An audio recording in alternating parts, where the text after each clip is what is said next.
د زړه مې والله چې درد وکړو دې واقعې سره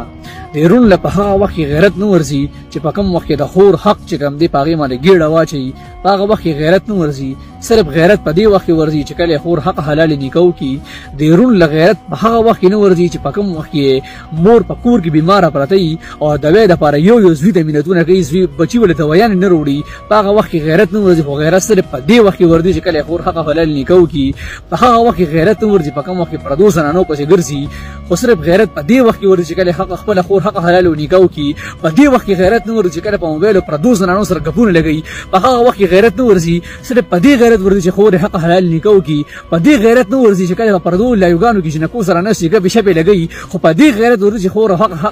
حق حلال نیکه خور کی په دې صرف غیرت ورځي آیا دا غیرت او پښتو صرف دې ته پاتې شوی ده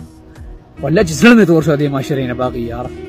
زنانه ته قسم په خدای کو د انسان په نظر کتل کېږي په دې معاشره کې د جون حق وطني حاصل والله واده د خپل خوښه واده خو ډېره غټه خبره ده بیا چې دا خبر به ریشاوي او کو دروغ وي تاسو خپل رائے په کمنټس کې لازم راکړئ د بلوچستان وزراله وی دا پرون چې کومه ښځه ویشتل شوې ده وی دا د سړي ته په نکاح نه وه واده شوې نه وه ورته بلکې دا د 5 بچو مور ده او د خپل خاوند چې نور یې نوم دی هغه ژوندی دی او دا کم کس چې ورسره وژلی شوی دی د ده هم بچي دي او د ده خپله ښځه جمدی ده چې اوس دا خبر حقیقت دی او که نه د وړېرو د یرې دا خبر دوی بدل کړی دی او که نه دا خبر حقیقت دی تاسو څه وایئ خپل رایې په کمنټس کې لازم راکړئ مننه